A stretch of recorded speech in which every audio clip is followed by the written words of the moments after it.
Greetings and salutations. It's Sunday and we're hanging, so it's the Sunday Night Hang because, well, it's more of a description than a title of a show. And I'm Ben, returning for, I believe, episode 15 of the real OG Chatting with Charles. I said that out loud. No. Welcome back, my friend Charles Greene. I couldn't resist. What's going on, you guys? It's good to see everybody. My goodness, man. 40 seconds of the show, we might as well ride that bus right over Charles 75 N there with a... Right on, man. Thanks for having me, Ben. Always a pleasure. You know, it was the other night, Mick Mars on Tone Talk, and I'm like, we need to discuss this. So yes. We like, you want it? Yep, done, perfect. So we let it all absorb in, and we're talking about it a bit off air, and I think we can both agree, being lifelong fans of the band, you longer than me because you saw them first. So, but I'm going to say, like, I first discovered them on the Theater of Pain album, because for my age group, required listening in grade 5 in 1985 was, yes, I'm dating myself here, Theater of Pain, Quiet Riot's Mental Health, and Twisted Sister's Stay Hungry. Required listening, those three albums. Excellent. Yes. Everybody I knew had those three. And so that was the gateway.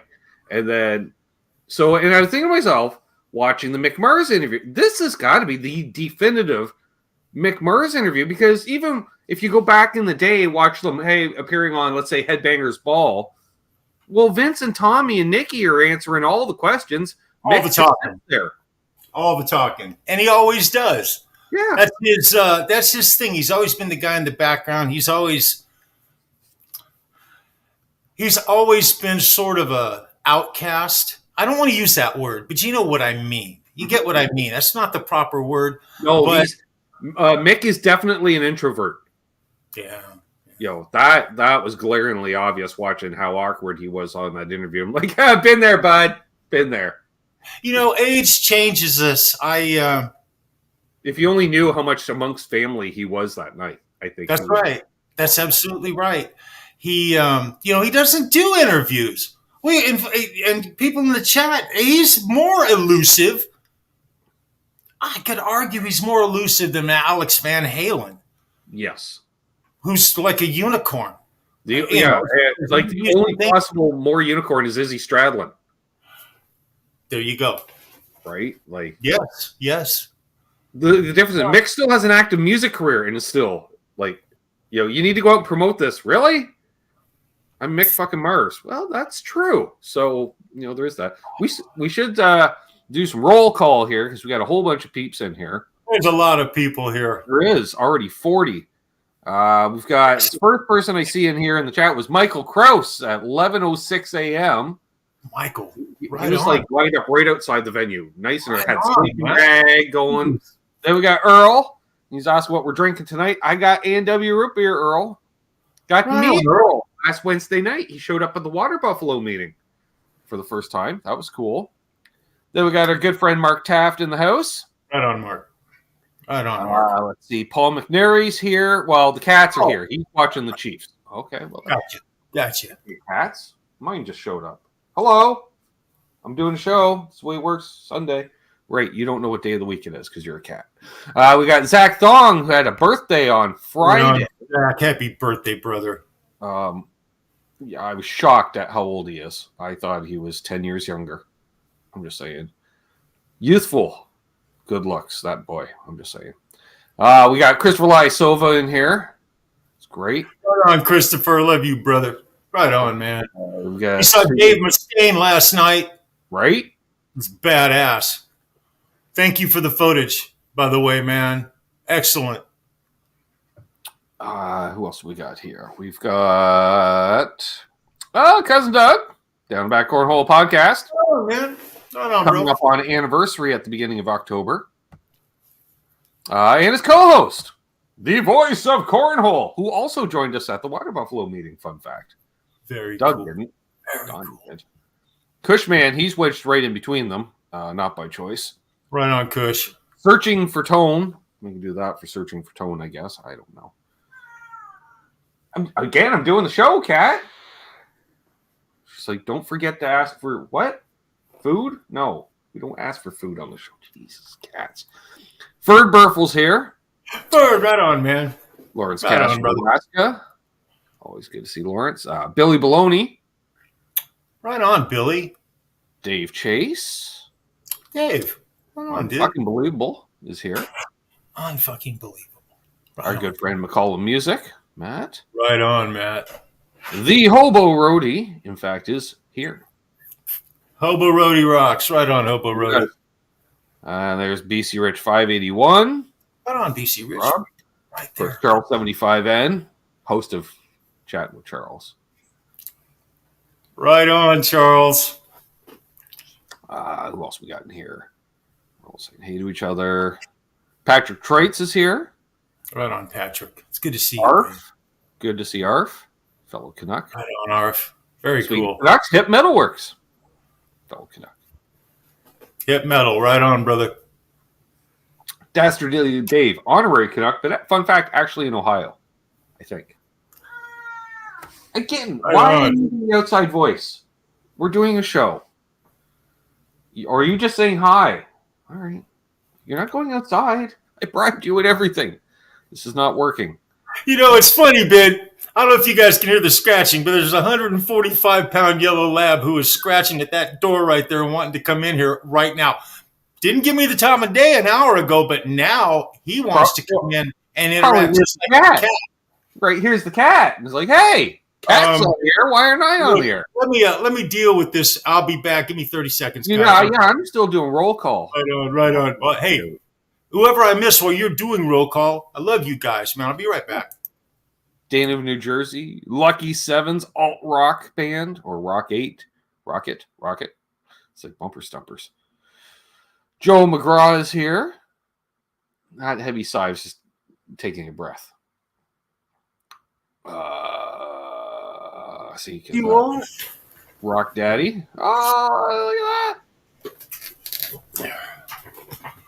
Yeah, mine took off now. You said your piece, I guess. Right. What's going on? Eston Ray is here. Rock Daddy. Blackjack Guitar. Mershon Murray. Bunch of new names all at once. Hey, let's not talk about Coombs family members that were 15 in grade 5, Doug. Just saying.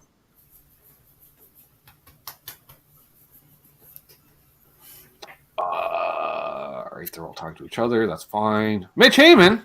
What's up, Mitch? Mitch, it's good to see you, my brother. Cool Tunes Made Easy. 45 is here. It's good to see you, Bo. Steve Steve. Steve's here.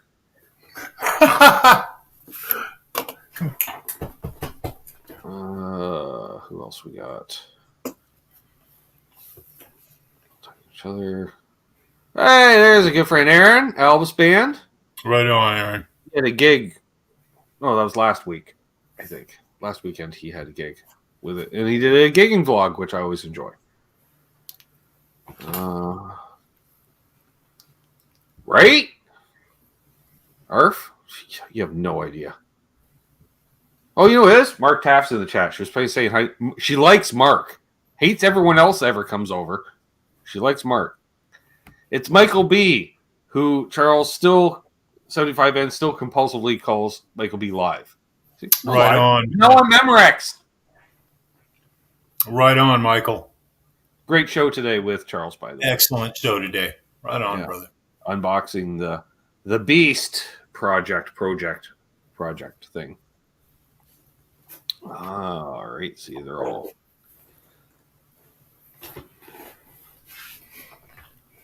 good here. They're all talking to each other. Hey, it's Jay Santiago. Pet Raid. Yeah, okay, I know where I am. Hey, it's Lawrence, LPD Pedals. Right on, Lawrence. Good to see you. We had an anniversary today of one of the release runs of the signature pedal that we collaborated on. And a very confused cousin of mine that's like, did you build these? Nope, didn't do that. Collaborated with Lawrence. See in Canada? Nope. Mesa, Arizona. handmade quality product. And then people started chiming in. We need this. We need. I'm like, easy. All right. Let's see. There's RJ, the Mad One, is here. Right on, man. And I'm caught up. Boom, just like that. You know, Raj the Mad One is one of the oldest names that I remember from YouTube. Period. Right. Tone King, back in the old days of the Tone Cave. You know, back when Tone King had the mystique, the real old mystique. I miss the old days with Tone King. And Pixie Licks, the old school Pixie Licks. And that's actually Raj was on there as well. Right on, man. Good to see you, my man. Good to see you. Right on. No, I didn't say you, Doug. I didn't say you. I also didn't say that my dad started catching up to your dad through the years in school. I'm not saying that. Are you saying hi to them again? All the way from the stair, other side of the house. That one, gee. It's going to be a night like that. You know, I could turn on an amplifier, one E chord, and you're gone. We know that. Okay, we got Merrick Taft. Quick question for Charles. How did you like that Mick Mars interview? Well, it's not a 2-sentence answer. That's fine. It's not a 2-sentence answer at all. It was priceless to see Mick. He was in better shape. Physically, he got up and grabbed that telly. Mm-hmm. I was thoroughly shocked at how, did he look fantastic like Mick? No. But he got up and he literally walked right over there and grabbed a telly and came back and was excited about it and showing it off.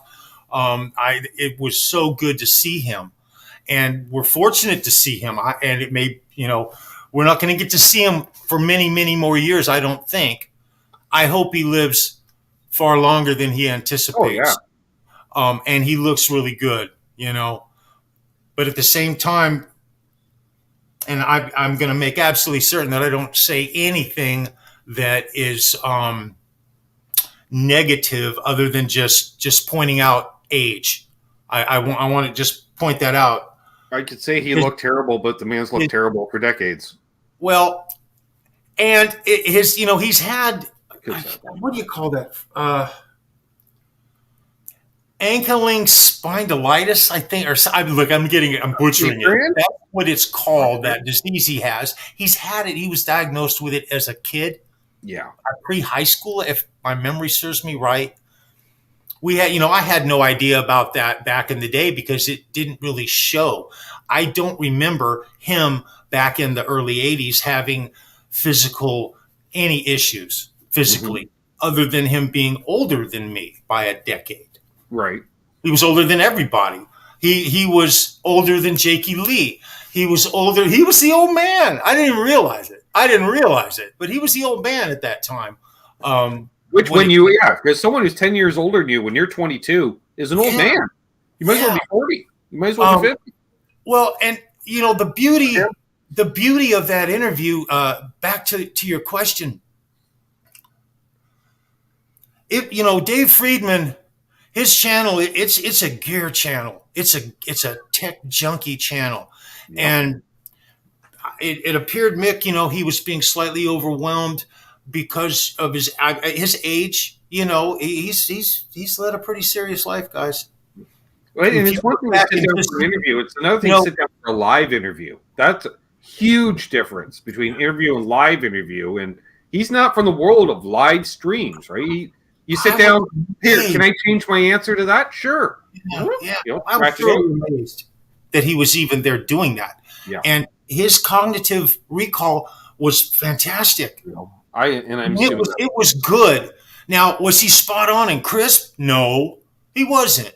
But I can't sit here with you guys and state things that aren't. Yeah. But at the same time, I got to show massive respect for him. He not only showed up, he's anticipating the future. He's got future projects. He brought his audio. I believe that was his audio engineer on his next project. Was that correct? Did I get that right? It started out as he mixed and mastered his previous album, and now he's doing the full production engineer, everything. Yes. if a guy can also do the engineer, like your producer and engineer can be the same guy, because the producer's just telling the engineer what and Okay. but you can tell they're tone chasers in that respect. But he's like Mick comes across as like he knows what he likes, like use that amp, that guitar, but he's not like, oh yeah, like, oh my, because he probably had a Bradshaw rig back then because everybody did the wet dry wet. He's oh we're like, oh yeah, what'd you have your settings on? He's like, I don't fucking know, because he's probably one of those guys where Bradshaw set it up, and then he went, yep, sounds good to me. Most interviews with the sharpest guitar player, you're never, for the most part, do you ever really get any straight, solid answers that are just absolutely established in stone, because there's so much changing going on. And there's a legend. I was looking back, I ponder the past many times. I think about years in travel. Mick was a world traveler. He'd been all over the world by the middle of 85. So he was a different person in the middle of 85 than he was in 82, 83, 81. Oh, sure. He just was. And life completely changed for him, because he went from being basically poor. I mean, I'm just going to say it. Here's what Mick did. Mick fucked up. Okay, I'm going to say it like this. I wasn't going to tell a story. This is a story I have never told. The reason I never told it is because at the time, I was telling a lot of other stories that were more about the woes of Motley Crue. They always went through some shit. I've told a half dozen or more stories of the downside of being that band and shit that they do just to perform, right? And it's been everything, right? Everything from girlfriend issues to stage problems to this, that, and the other thing. Okay. But Mick not only was he, I don't want to say the odd duck. There's a word that I want to use to describe him, because Motley Crue could not have been Motley Crue without those four guys. They have, in early interviews with Motley Crue in the first decade of the band, like if you go back and you hear them in like 91 or something, or 92 doing some interview wherever, they always talk very strongly at that point in time about how important it is for those four to stay together. Yep. Okay. And they go down that path of how important each element is. And they've all stated that in interviews. Their history of that kind of a camaraderie in the early years was they took a lot of shit as a band. They were labeled the absolute devil when there were bands like Slayer and Anthrax who were, in my opinion, far down and deeper and more vocal about it than Motley Crue ever was. I think they got nailed because they were just a sort of a pentagram on their album. Well, they were fair game. I don't know any other way to put it. We're literally judging a book by its cover, or an album in that case. It's like, it says shout at the devil, not shout with the devil. Yeah. Yeah. Yeah, well, and we've all heard Nicky's explanation for that. We were shouting at the devil, not with the devil, this, that, and the other thing. They were kind of following Wasp's. Well, that was the thing at the time. You all dressed like you were an extra from the Road Warrior movie. Half biker, half post-apocalypse. Twisted Sister, same thing. Wasp, same thing. Well, that was their sort of their first. The way they changed their image, that was their 83, 84, 85 image change. They went into that. And then they kind of changed it up again as they went into 85, 86. And they've changed their image full circle a couple of times. Oh, yeah.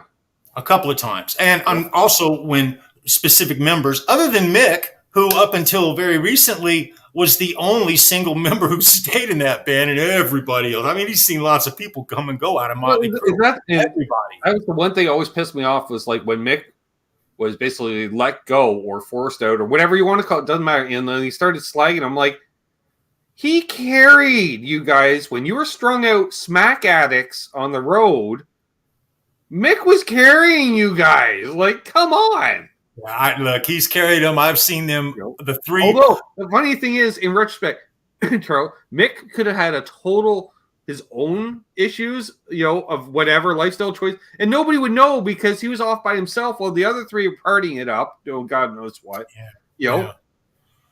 Did he probably use cocaine in the 80s? I would assume yes, but more. We don't know. Well, we don't tell drug stories because number one, they're not healthy. Some people might be in recovery. They might, telling drug stories of those kind of proportions, and as ridiculous as it was, I don't listen to them. I don't even think about that shit personally. Yeah. So I feel for everyone here. So I personally don't do that, but everybody I knew did blow. Yeah. Okay. It was a way of life. It was the early 80s, and that's pretty much how it was. Yeah, so was ground zero in Miami and LA. To say that that's how it was is really kind of dismissive. And the impact it had was tremendous on everything. Mm-hmm. It changed everything. But getting back to Mick.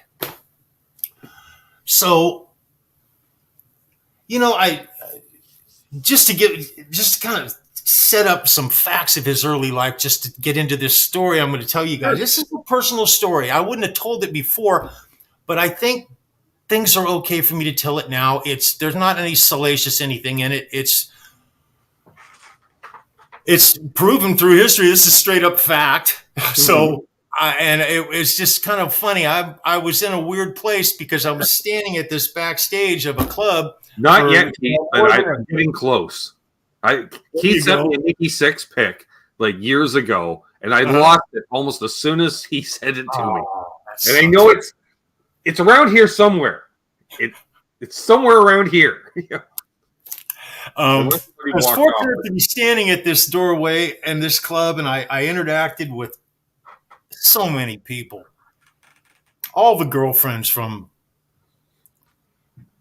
every band. So we're talking about several hundred people over the course of a year and a half who I would interact with, who had nothing that necessarily were not in bands. They were the brothers, sisters, roadies, family members, girlfriends, lots of girlfriends, lots of wives. Okay. Wives. So, and keeping the girlfriends and the wives separate from each other. Well, it's around maybe June or July. It's just kind of summery. I remember it was like summertime. Motley Crue was a bona fide deal. They were a big deal in LA at this point. No major break yet. It was still a year till all that fire happened. But this was their best time pre-fame. This was their coming up. This was when Whiskey was their home. They had played every club in LA. In the middle of playing every club in LA. See, they were playing places like Madame Wong's. They'd play the Starwood. They played the Troupe. They played Gazzari's. They played the Roxy twice, a couple of times. There was a ballroom Mick mentioned too that they played. Exactly. And the Country Club, they did one of their biggest shows at that time. The biggest show they did was at the Country Club. It is arguably the show that kind of broke them out of clubs and put them into, we have to get them in a larger venue because we can do the numbers. Right. It's not up to the band, it's up to the management to get their shit right? Yeah. So out of the clubs into the theaters. Yes. So it's like the middle of 81. Crew's got a sold out weekend. Usual stuff's going on. I'm interacting with people, and it's I think it was a Saturday night, but it might have been a Friday night. It really wouldn't matter. It was kind of the same. It was like a cookie cutter each night. It didn't matter. It was the same energy, same deal, a lot of the same people. Sure. And typically all the girls, whether they were there at the club as, guests or just, people participating, just coming to have a good time, whether they were the girlfriends of band members or anyone. Typically the girls were dressed, they were, typical short skirt, high heels, high hair, beautiful makeup, beautiful girls everywhere. That's pretty much how it was. And so this one night, I'm standing backstage with Alan Kaufman. I believe we were at the top of the stairs. And it's pre-show. It's still an hour, good hour before. We should mention who Alan is to those who may not know. Oh, Alan Kaufman, the original manager. Yes. The original manager for the Leather Records, Green World. He was the guy who Motley Crue wouldn't be a band if it wasn't for Alan Kaufman. Okay, for a whole bunch of reasons, a whole massive list of reasons, and the reasons apply to each band member. He took really good care of those guys and kept them out of shit so they could produce and do what they were supposed to do. They couldn't have done it without him. Period. So, Dylan, appreciate that. You're darn right. So I'm standing there, and Alan looks. I'll never forget this. Alan and I were talking about something about he had an issue with the management, and at that time it wasn't Red Keller. It was a guy named Paul Dancer was the manager, and he was complaining about something. I forget exactly what it was, but. Back door, downstairs door, boom, boom, there's a knock at it. I scurry down there. I open it. And Stick and Barry, two roadies. One is Mick's first cousin. Right. And just so happens to be I believe I'm going to get this right, the brother of Alan Kaufman's wife. Okay. So they're family. There's a family thing going on here. Right. And I open the door, and there's Stick and Barry, and then there's Mick. He's got a guitar with him. And then there's this girl standing there. I'd never seen her before. Right. She wasn't dressed up like all the other girls. I mean, there's freaking 70 people walking up and down the sidewalks. It's a busy, either Friday or Saturday night, a weekend night. Motley Crue sold out. It was a big deal. The streets were packed. But there's just this girl with him. And so Stick and Barry come by. We're like, boom, boom, boom. Mick comes walking in, and Mick looks up at me, and he has this kind of weird, solemn look on his face, like he's dragging the ball and chain with him. Okay, that's the kind of look he has on his face, right? And so she comes through the door. I believe her name was Sharon. I think her name was Sharon. Aren't they all? Well, this it's a good story here. So, come backstage, boom, boom. So things start hopping, boom, boom. I believe the opening band that night, I think it was Dante Fox, I think was the opening band. That's, rest in peace. That's Jack Russell, Great White, and the guitar player. Oh, come on, please. Great White's guitar player. Somebody help me.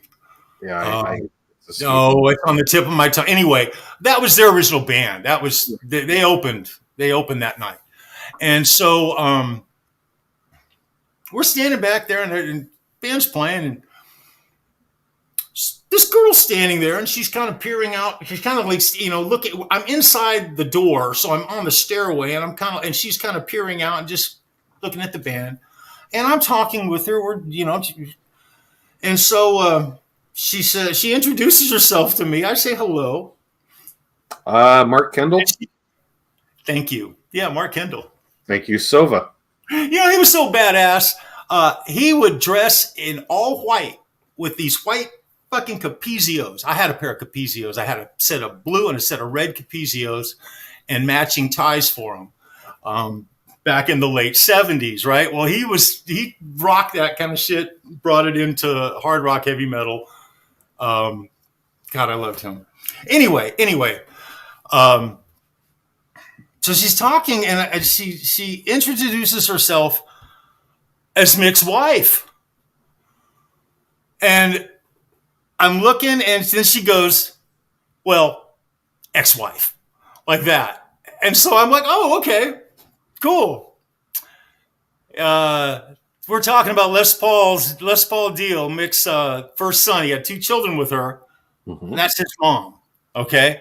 So we're talking, everything's nice girl, real nice girl. I had no idea what this girl had gone through the last freaking decade, because I didn't know Mick well enough at that time to understand where he came from. Whitehorse, 3 bands before that, sporting the mustache, looking like somebody out of the freaking Allman Brothers. Okay, I mean, it was a completely different world, and Which it was funny you mentioned that, because when he was asked about his slide work, he said Dwayne Allman, just 2 words. Yes. He's a big Jeff Beck fan, though. My thing of Mick is Jeff Beck all day long. You know, I know it's kind of weird because he comes out of that sort of punk thing, but he's like a mix between a Jeff Beck and a country rocker. I see sort of a blend there. There's a lot of the blues rock, country rock.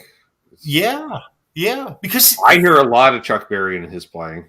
There was a lot of rockabilly turnarounds and stuff in Motley Crue's catalog. At least in the first 3 albums. You know, the thing that's so funny is you and I, we always have this conversation about his roots, his origin, and the funny thing about it is that just always impresses me is what came out of it. That tone, the sound, he's unique. He's unique. His tone, I'm going to say this. It's a big statement. I know it's maybe a little crazy. Don't get mad at me. Eddie Van Halen had unique tone. Mm-hmm. Well, Mick Mars's tone is just as unique to Mick Mars as Eddie's was to Eddie. Oh yeah. And there's versions. If you're that big a fan of Mick, you can start at the beginning and see how it is. You know. And they both ended up with dry wet rig. Did you hear that shit? Right. And there was an Eventide. I believe it was the Eventide. Yeah. There was a comparison someone made, and when Mick heard the comparison between him and Edward, you see how humble he was? He went, oh, like having his name mentioned with Eddie still humbles him. Which, well, and like you said, they did shows together, because with Mick's old band, pre-Motley Crue, doing parties and stuff. Like he was there, you saw the formation of Motley Crue, he saw the formation of Van Halen. Yeah. Yes. But she had been through a whole decade of shit with him. Yep. I was completely unaware of. I didn't know. I had no idea. Decade of living with a struggling musician chasing a dream. All right. Well, it's the only time Simon Hosford is in the house. I want to take a moment to say, Simon, I love you. I miss you. And your latest guitar adventure is so damn good. Guys, you need to check out Simon Hosford if you haven't. Do yourselves a favor. It's good to see you, Hoss. Right on. Have him on again in the near future, that's for sure. Absolutely. Also, I wanted to mention it. Dylan Croft mentioned it. We hit a milestone on the channel this afternoon, Charles. Did you? We hit 2 million views on the channel. Get out of here. That's awesome. Yeah. I got the notification during the show. Right on, man. That's so cool. We'll be celebrating that next Sunday, folks. We'll do a group hang celebrating 2 million views. Wow. Yeah. Wow, that's really commendable, Ben. Very cool, man. Yeah, so he's and I noticed I remember from just a couple of interactions with him at that time that he was kind of acting like she was kind of shadowing him, kind of keeping tabs on him was kind of vibe I got. And it's not that he was unhappy, but he had sort of a look of this is all strictly business right now. Right. And the kind of weird thing about it was this. I know for a fact. Sounds like you're playing Sova. That for the first 6 months, at that point, it had been about, maybe 4 months, not even really 6 months, that they had gotten into their swing of playing clubs, and it was a regular deal. I doubt she had actually really seen it. And the fact that she was there, the look on her, here's my story. This is the best part of it. This poor girl had to stand there and watch Motley Crue at their. It was crazy big at Right. that point. Their fans were kind of nuts, Sure. and their vibe was just as exciting as any up and coming band in LA had been. Right. So she was standing there absorbing this, watching her ex-husband Mick, With these kids. loved by at this time it was hundreds of fans, over and over for a couple of shows that night. And her demeanor when she came into the club, I hope Mick hears this. I love you, Mick. Her demeanor when she came in the club was sort of a pie. I don't know if I'm going to use the terminology, but she was kind of stout and kind of taken back. Her look on her face was kind of like she was like sizing him up and sizing up the situation. Right. I think he actually needed a ride there. Yeah, being dragged onto this. I remember having a conversation with Stick and Barry. A couple of in my mind, I remember a couple of conversations with those boys that night, just making reference to the fact that Mick's ex-wife, was in the house. It was kind of odd because it seemed like she might have been maybe keeping tabs on him. He already had 2 kids by this time. See a Pate Mamer. Hey, Mr. 59. Hey, right on, brother. It's good to see you, man. Hey, we got a couple of new people in the chat here. Oh, yeah. Steve Brand, it's good to see you, Steve. Right on, brother. 66 folks watching. Hit that like if you haven't already. There's always so many new people in your chat every time I come on here. I always say it, and it's always the same. Yeah, Arf, not much has changed. Fans are nuts. Yes. Yeah, they're all right here. Right on, brother. Yeah. But I got to stand there with this really nice girl. She was really nice, polite. Life was on her shoulders. Life wasn't just a bowl of cherries for everybody. A lot of people had to work really hard. The guys in Motley Crue had no money. At this point in time, they had been in that apartment maybe 2 months. Okay. At this point in time, maybe 2 months, maybe 3 months at this point. So we're talking about the absolute beginning of the beginning. And I say it every time I start talking about Alan Kaufman, their original management. He dealt with the legal matters. Yeah, I can say it like this. I figured out a way I could say what I wanted to say, Ben, without saying anything. He helped these boys deal with their legal matters and things that they had to take care of in life when they couldn't do it. He was a fixer. And that's why he gets the credit for Motley Crue being Motley Crue. Yeah, that's a fact. Just a hard, stone cold fact. But she was interacting with their, Debbie was there. Beth was there. Vince's girlfriend, Tommy's girlfriend were there. Everything was intact. This was a full 5 months before I had shown up at the club that evening, and Vince and Tommy were sitting on the stairs halfway at the backstage door, halfway up the stairs, sitting there with that grim look on their face, talking about they had to break up with their girlfriends. Oh, Mike just gifted a channel membership. Right on, Matt. You rock, brother. And Cushman won it. Cushman won it. Awesome. Nice, Cush. Right on, man. So this was just. It was in the middle of a year of the big transition when Motley Crue became who they are, and this is before that. This is before the Shout at the Devil. It's. When I saw that, I'll be honest, and I say this on the channel all the time. I don't really understand why they needed to change their image to what it was from where they were. Because where they were was the most badass they've ever been. And the Shout at the Devil image that they portrayed, they started dialing that shit back by the next album. And they desperately tried to backtrack and change their image, and they came back full circle to where they began. They've done it a couple of times through their careers. And I never really understood why they needed to change that. They really didn't. Maybe it was because the song, did the name drive the songs on the album, or did the songs on the album drive their change in their image? I don't know. Shout at the Devil's a change in their normal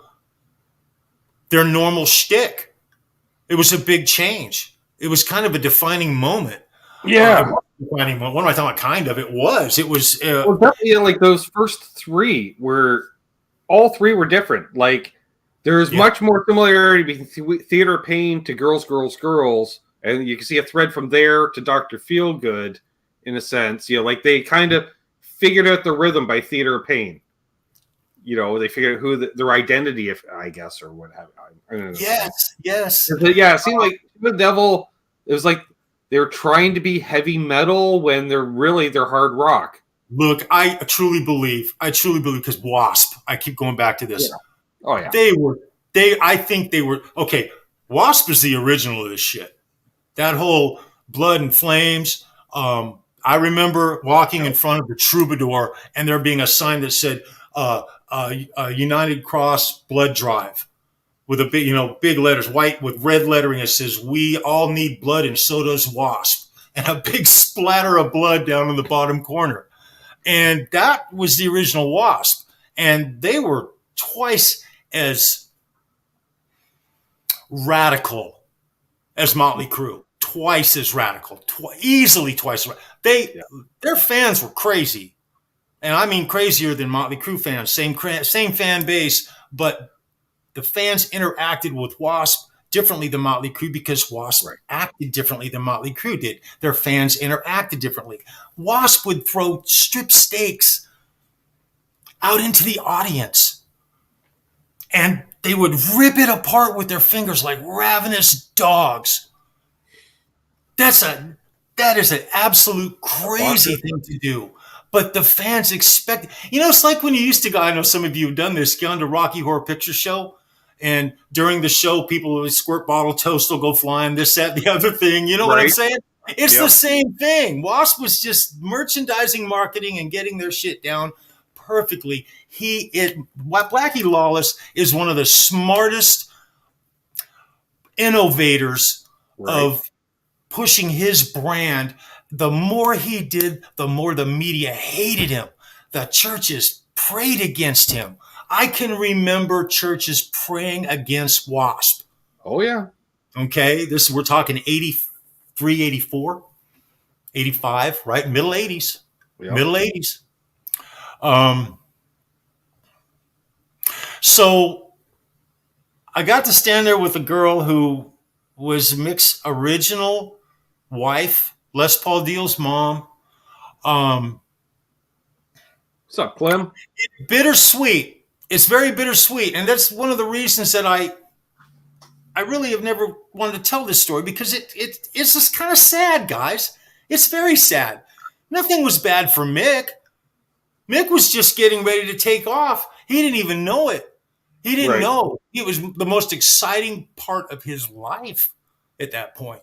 But she had to stand there and watch him become a rock star before her very eyes. I mean, she absorbed it. And I remember her. We talked about all kinds of shit. She didn't spend a lot of time with Mick that night. Mick was working. Right. When that show was over, that second show was over, Barry and Stick parted, and they got in Barry's car, and Barry drove him and his, her. Well, I got to point something out here. Knees is accused and searching for Tone of following him around. Tone was here first, Knees. You're still on the phone with your dad. I'm just saying. He was here from the start. Let me excuse myself for 1 second. I'm going to let the dog out. I'll be right back. Yep. Yeah, steaks thrown out into the crowd. waste a good steak, in my opinion. I don't know. There's a little pod movement over there. There. I realize you can't see. I'm pointing, you can't see. If I go this, there.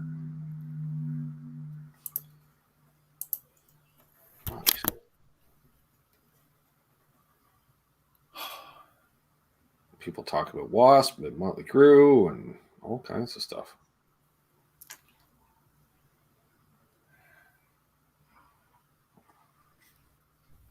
Excellent. Excellent. I'm reading some of the chat stuff here. Yeah, I gave it to you, Mike. I gave it to you. 11:06 this morning. See? Even remembered the timestamp. Which was about right after I created this stream. That was pretty much right away because it would be about 11 o'clock this morning. So maybe it was 10 o'clock. I said, I don't know. Set up just after I woke up, clearly, before the tea kicked in. There we go. So, yes, if you have any questions, folks, ask away. That's fine. Billy saw crew open for Ozzy on the infamous Bark of the Moon tour. There we go. That's where a lot of those crazy Ozzy stories, you didn't hear them right then because social media hadn't occurred. But you maybe read a snippet. They were alluded to. Yeah. They were alluded to. Oh, it's out on the road. Oh, it's been a wild time. Mm-hmm. Uh-huh.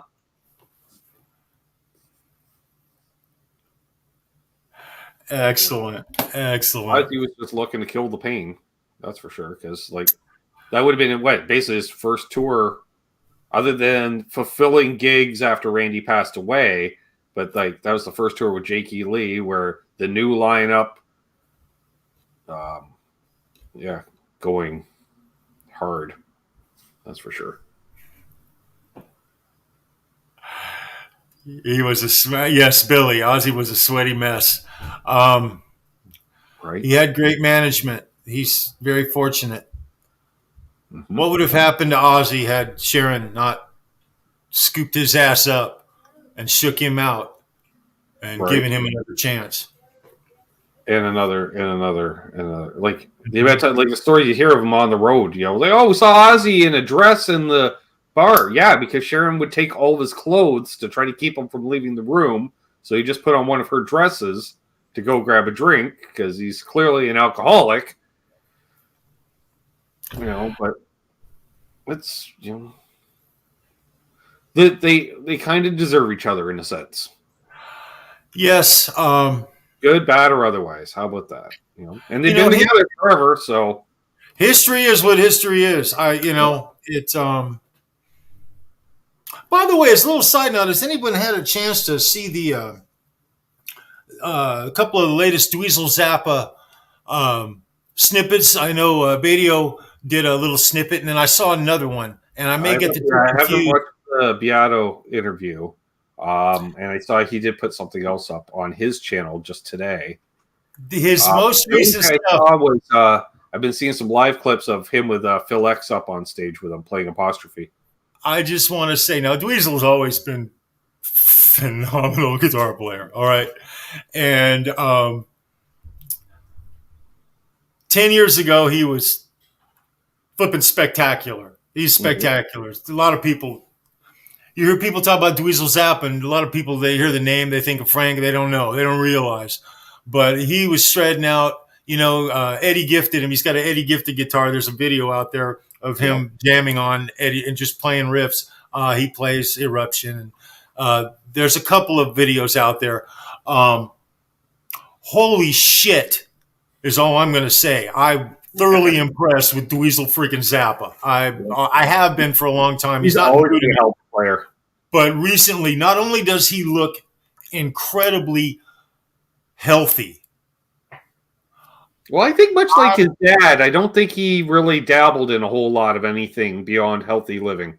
He looks like he looks really, really healthy. And and if he ever did anything, clearly it wasn't to excess. Well, I think we're going to see some stuff out of him. I got a vibe.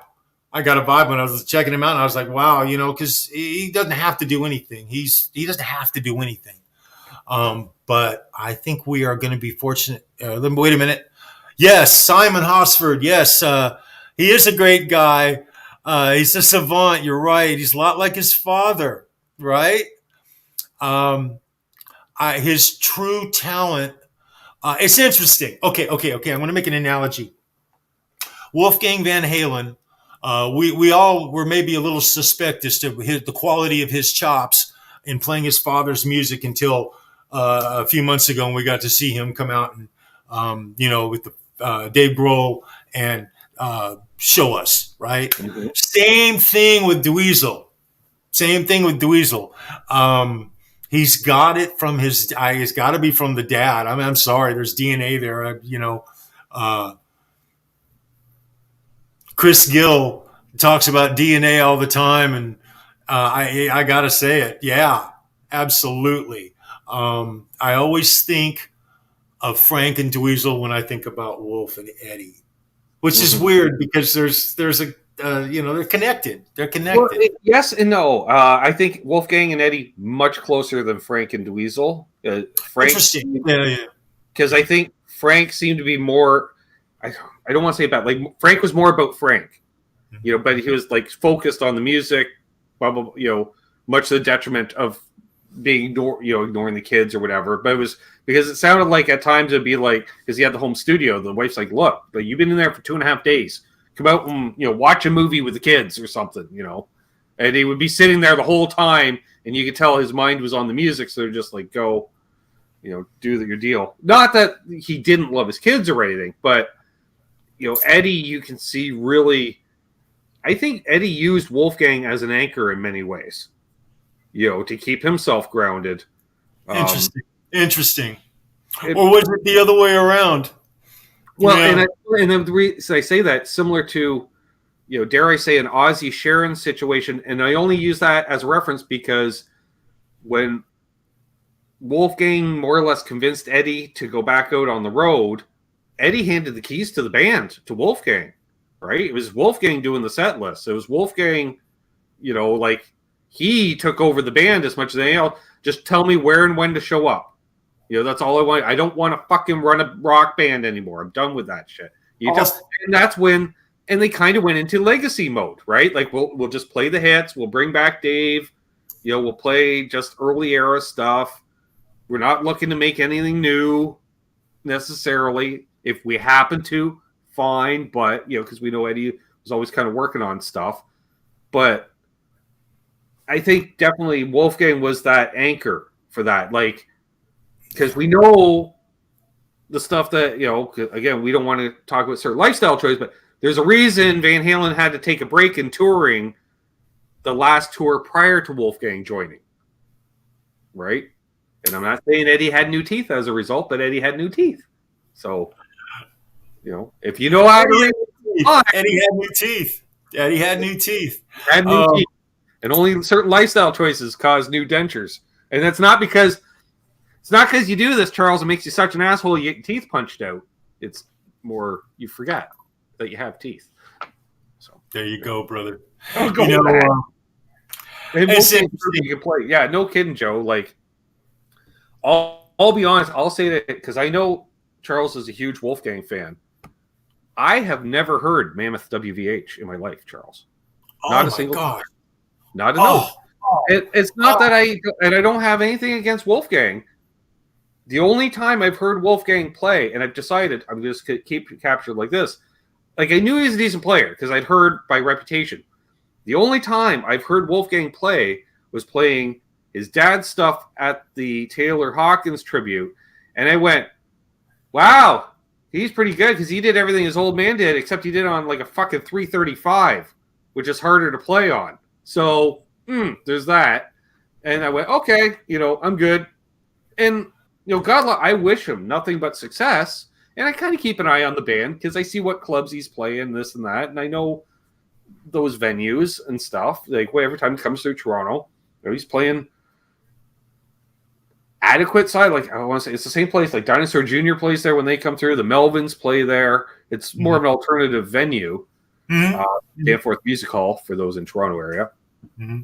But he's out there doing it. He just doesn't have to work a day job. He's putting out actual albums and doing his deal. I have no problem with that. Paul's listening during timeouts. Awesome, Paul. Right on, Paul. Paul McNary, man. It's good to see you, Paul. Right on, brother. So Wolfgang, his music, it's nothing like Van Halen. It's nothing like his dad's music. Mm-hmm. It's his own unique thing.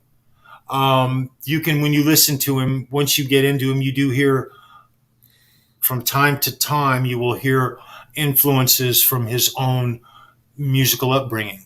He's a big Meshuggah fan. He's a big fan of a lot of different kinds of music. Mm-hmm. You'll hear reggae.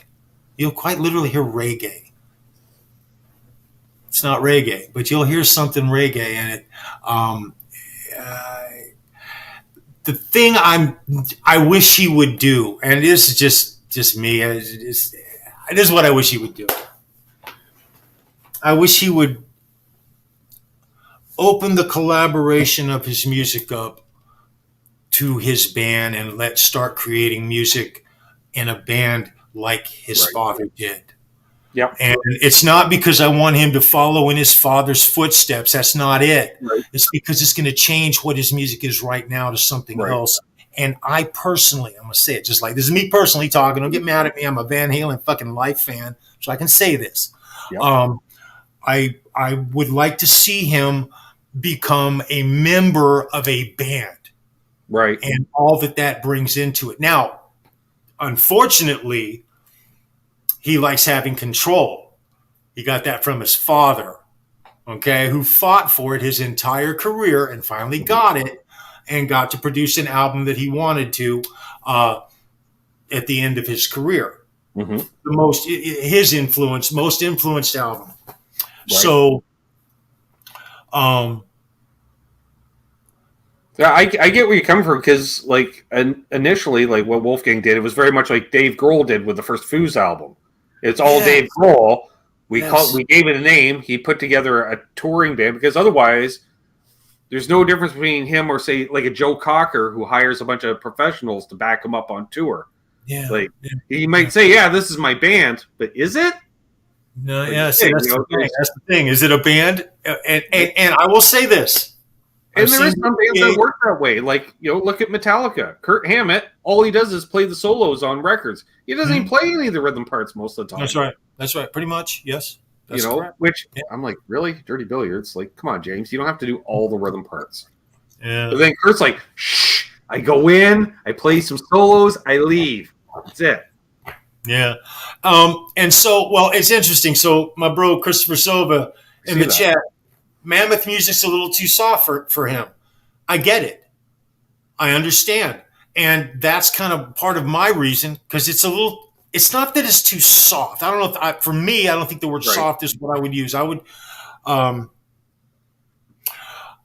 want to hear the influence of the other guys in the band because they have so much to give. He's surrounded himself with, God, they're such an awesome group of guys. They are personable, professional. Right. They're there to take care of business. They all do their job incredibly well. And but especially he kind of missed that being he missed the Motley Crue being, the starving artist putting a band together, coming up, to a certain extent, I'm always there's been a lot of second gen guys. I'm trying to I'm just remember when Gene Simmons had his reality TV show, his son had a band and they were trying to do some stuff, and Gene was definitely trying to give them a push, which fine, because really in music, a push is only going to get you in the door, Charles. The music still has to be good. Mm-hmm. Otherwise you're a one hit wonder. That's right. That's right. We're looking at you, Ozzy and Sharon's Daughter, with her cover tune with all the auto tune. I'm like, really? That's a lot of auto tune. That's a lot of auto tune. Well, just think about it this way. Had Jakey Lee, when he came into Ozzy, his version of Bark at the Moon, that iconic song that we all know and love, and we Right. in our heads, that original guitar line, bum bum, that never would have happened if Ozzy was the primary guy doing all that in the. You see what I'm saying? He may have caught the lick, but it would not have been the same song because it was even though Ozzy was ruling the band and everything they all put Bob Daisley. How much input did that man have into Ozzy Osbourne's world? Sure. Our world doesn't get enough credit. Especially since we know what kind of shape Ozzy was in when he wasn't on stage. I you don't get so creative when you're numb. I'm sorry. I don't think Ozzy really had a whole lot of. I think he had a lot of people around him at that time who basically handled and managed everything, and I think he let a lot of it go to Sharon. I think he did. I think history's kind of proven that, but. Which is not really a whole lot different than a pop star having handlers and producers and writers and this, like there's not much of a difference there. So yeah, and I don't mean to get down on Wolf. I'm not. That he's doing what he wants to do. He's Wolfgang freaking Van Halen. Yep. So if he's happy with that, that's great. And it's all good. Yeah, but on the other hand, the way he's doing it now, like it's not like 40 years ago where you have a hit and you could be a millionaire from a hit. Maybe also, this way, having control of everything, you get the money. So there's a reason for all of this. Back more than one, I'm sure. Right. His management style, I'm sure it has to do with a lot of what he learned from his uncles and all the ups and downs that his dad's band had. Yep. And exactly. Very similar. There is that parallel that if you're a working musician in a band, professional band, or a professional actor, a lot of people have fingers in that pie. Your manager isn't your agent, and those reach 10% minimum. Then you got your accountant, then you got your lawyer, you got plus like just as an example, my uncle was an actor at the time. I remember starring in a TV show on Canadian TV that was somewhat simulcast in the U.S. So the numbers aren't as big, but the numbers are the same. That once he paid the LA agent and the Toronto agent and the manager, right, and and his accountant, and then with tax, he took home 10 cents on the dollar. Wow. So, and it was interesting because at that time, he won't hear this. He was starring on a TV show, Charles, and he was also living in his brother's basement, sleeping on a couch. I'm just saying. Driving a rental car supplied by the TV show because 10 cents on the dollar. But you're also the star of a TV show, Charles, and you know how it is in LA. Well, fuck. If I'm starring on a TV show, I have to go out to dinner at least once a week because I have to be seen. That's right. So you got to keep up appearances. That's right. And schmooze and this and that.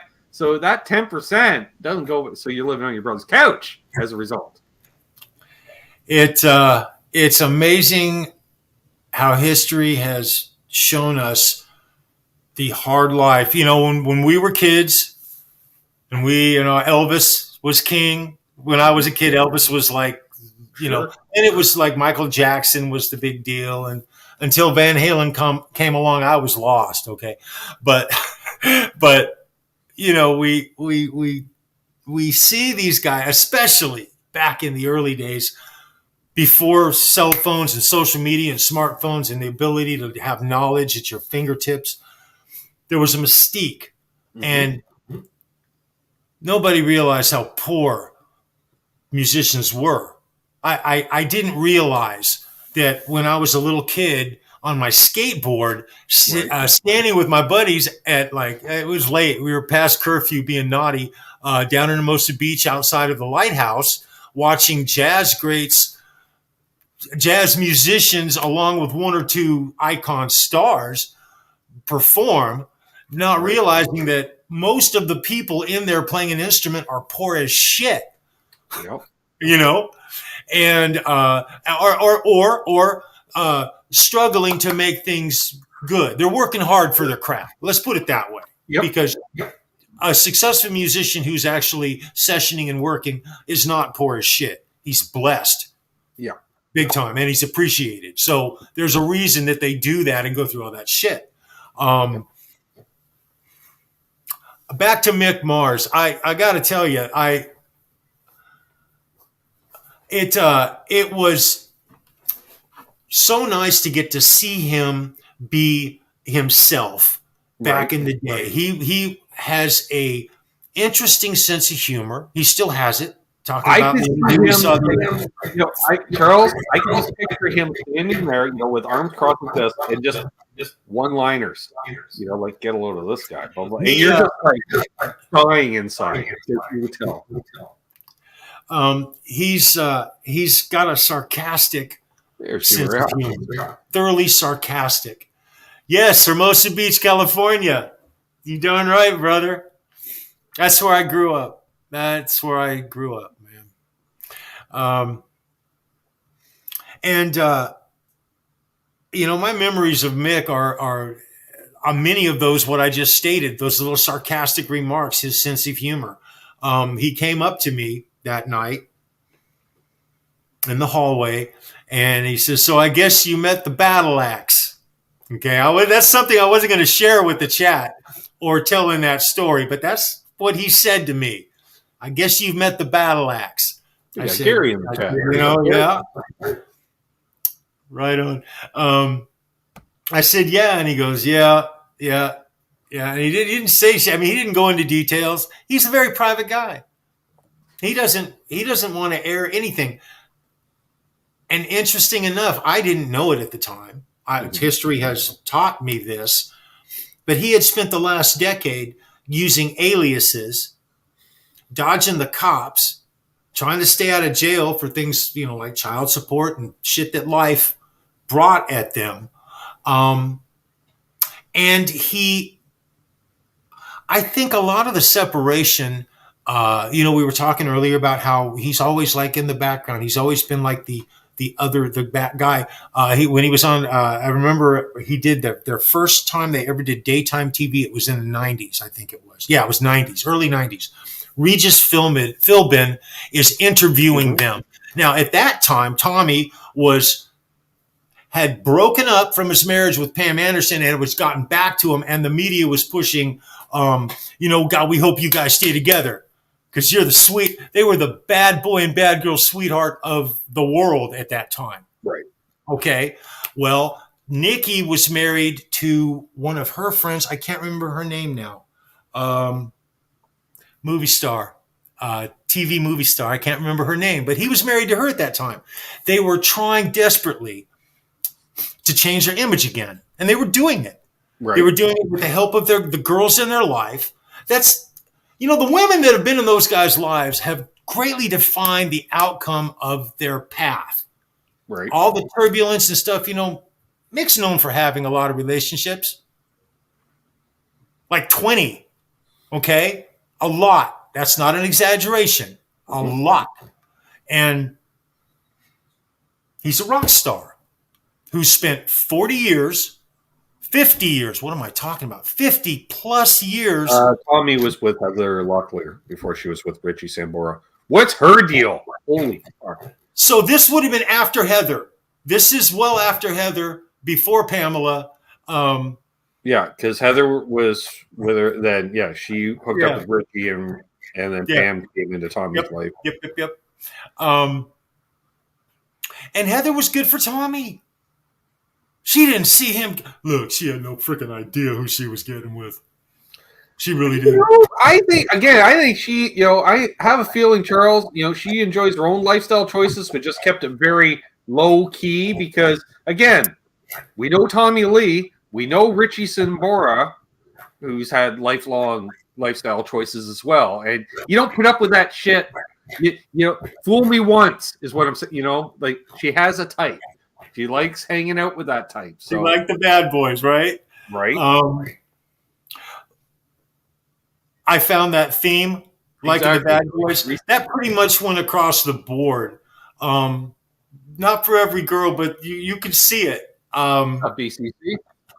And in some future shows, I'll tell more stories kind of like the one I just did. I have a few. I don't have an endless supply, obviously, but I have a few. There's some I just simply I can't. It's too personal. I don't know enough about what I'm talking about to actually state the things I could say. It wouldn't be fair. You're junkie? It just wouldn't be right. There's just a certain line that I won't cross. But I will definitely share all things rock and roll from the 80s that I can with you guys, always. Mm-hmm. That's across the board. And I always try to do it in a respectful manner. Exactly. Always. Awesome. We'll go a few more minutes here, folks. I wanted to play guitar. I'm going to bitch for a minute. I wanted to play guitar tonight. I haven't played guitar for I played guitar on my show on Friday, and I have not touched. My hand feels pretty good right now. I didn't go on Ryan's show today intentionally, just because I don't want to hurt my hand. It's healing. It's healing really well. I still have pain in it, and it's still, I can't really make a fist really good yet, but it's getting better every day. But I wanted to play a song on here, and it would have gotten Ben a gnarly copyright strike. I actually got my first worldwide strike on my channel for the opening video that I ran on my last show on Friday. I ran a Dawkins video, It's Not Love. I'm sort of checking the boundaries of my channel, seeing what I can get away with, what I can't. Welcome to YouTube. And I just want to say it was wonderful starting my show out with that song. And it lasted for a few hours overnight. And then in the morning, things started getting chopped off across the world, and it was over. I had to trim it off. It's the very start of that, and then they reposted it for me. No problem. I'm not getting any bad boy strikes or anything on my channel. I play a lot of backing tracks like some other channels do.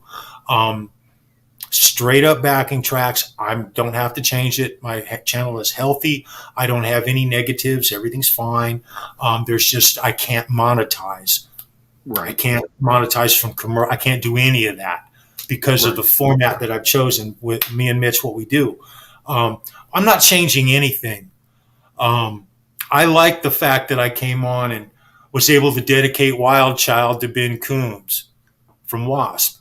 I like that. I'm having fun doing it. I'm not changing it. Now I've said it before, and I'll just a quick update. I'm going to have guests on my channel. There are going to be guests. A lot of you in the chat, this guy right here sitting next to me, we're going to have come on. We're going to play guitar. We're going to talk about life. We're going to talk about. Can one of the mods put a link to Charles' channel in the chat, please? That'd be awesome. We're going to talk about all things current. When Simon Hosford does something huge, we're going to talk about it. I'm just getting with Mitch right now. We're winding things up to try to do something a little more. We moved from Sunday afternoon at 2 because it's football season and it's sacrilege to try to come on YouTube at 2 o'clock on a Sunday afternoon. That's all I'm going to say. All right. And you're a football fan. I don't know. Yeah, Joe, they'll post it in there, brother. I honestly don't know the last time I watched a football game.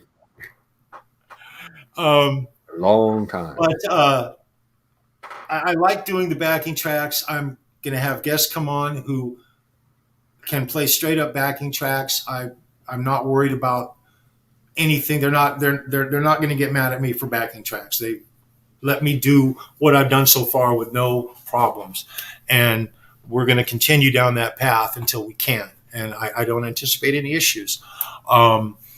We are paying homage to the people that we love, the bands we love, the musicians we love, the songs we love. And I don't want to have to change it. I'm having too much fun, Ben. I'm having too much fun. So that being said, you guys, what are we Pete torn over football? Well, yeah, Pete's on closer to 3. He says 2:45, but really it's 3. And and this guy started going on at 3 initially, and I'm like, a fella might want to just scoot that ahead by an hour. And he's like, why is that? I'm like, you ever heard of that Pete Thorne fella? He's like, oh, yeah, kind of a big deal. I'm like, yeah, you're on opposite him. Oh, okay. Yeah. But it's just, I'm just looking out for my friends. Give you the maximum opportunity to have maximum amount of fun with the maximum amount of people. I love it, man. Thank you, Joe. Right on, Joe. Mm-hmm.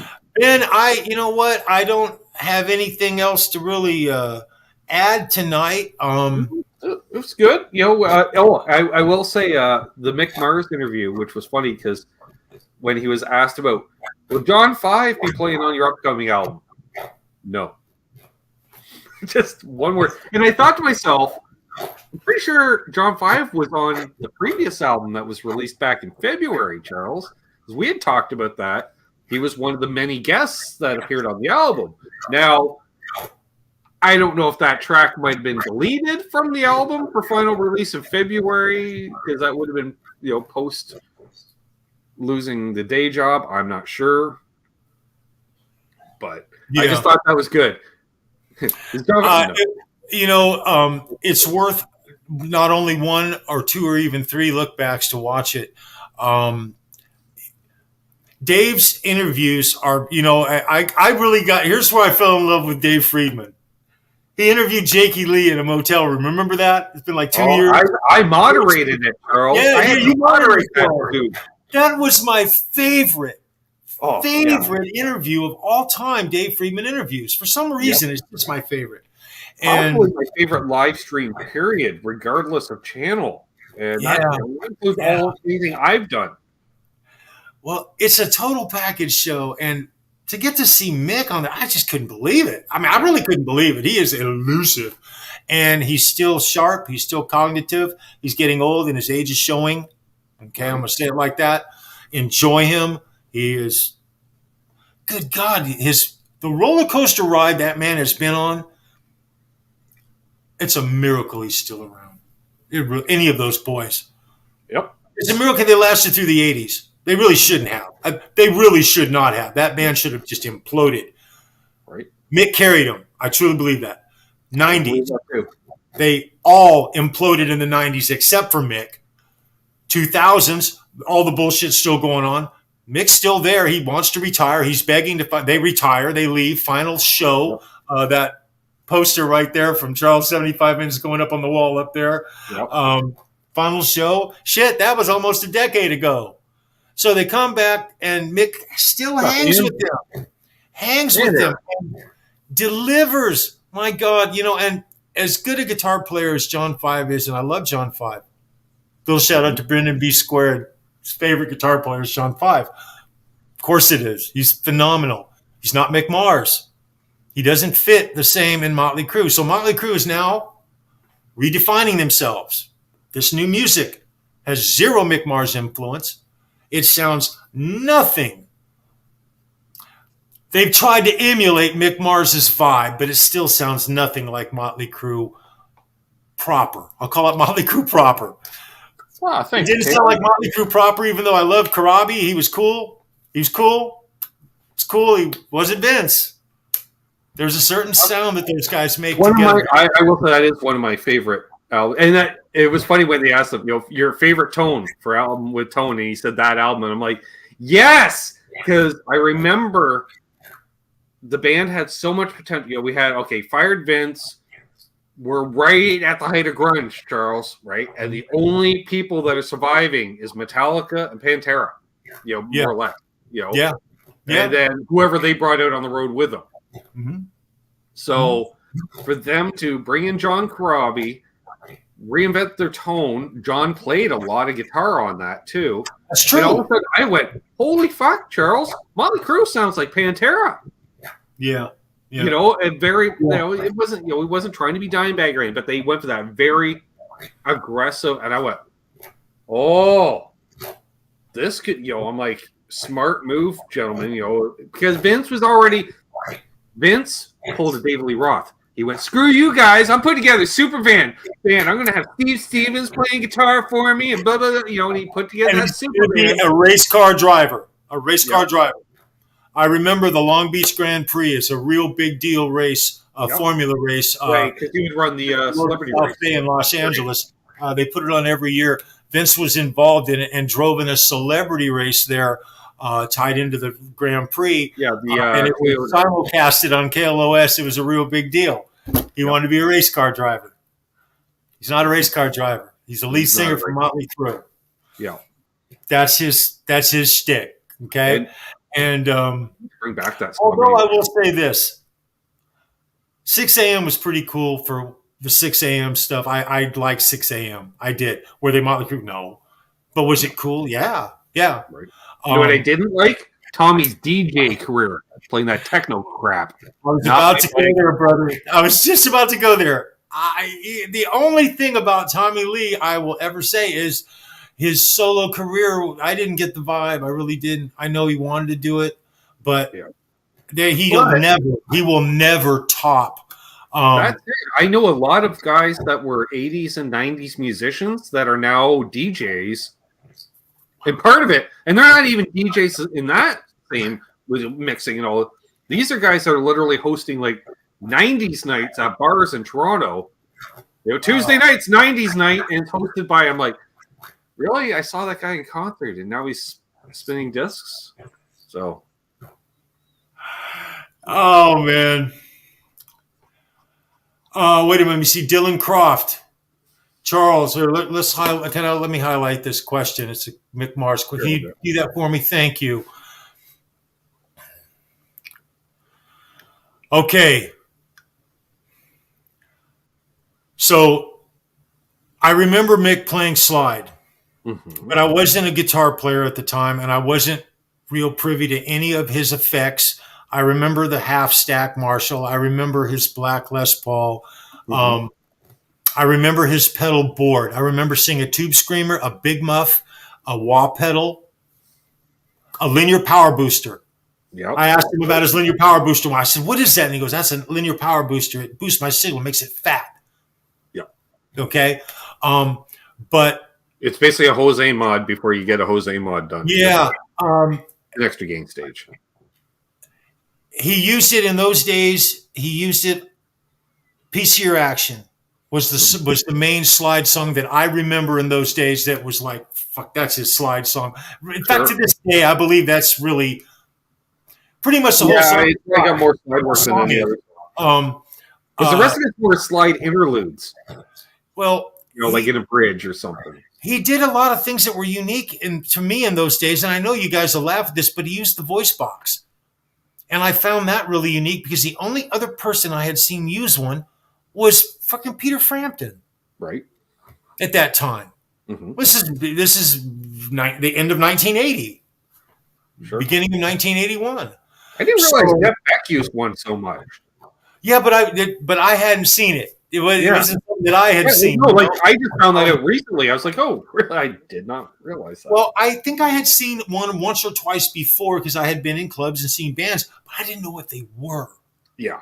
So I wasn't educated in what it actually was until I saw Mick do it. The first person I ever saw actually do it was Mick Mars, even though Frampton was doing it. You could hear it on the record. When, Do You Feel Like I Do? I think was the song he used it in. One of the nicest guys I've ever met in my life is Peter Frampton. Him and Al Stewart. I know, Al Stewart, you're the cat, right?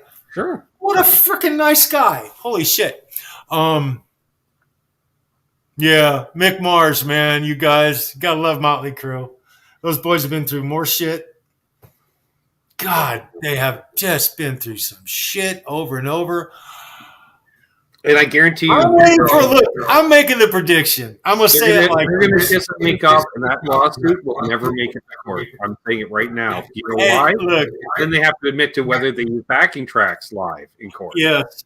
If all Mick would have to do is come up, it would take a year of them. I wish he would just collaborate with the boys, and we've already heard his solo stuff. Okay, here's $1 million question for me personally. Would I rather him do his solo stuff and say, screw Motley Crue at this part of his life, do his own thing? Or would I want to see him give it one more shot and get back with the boys and do it again?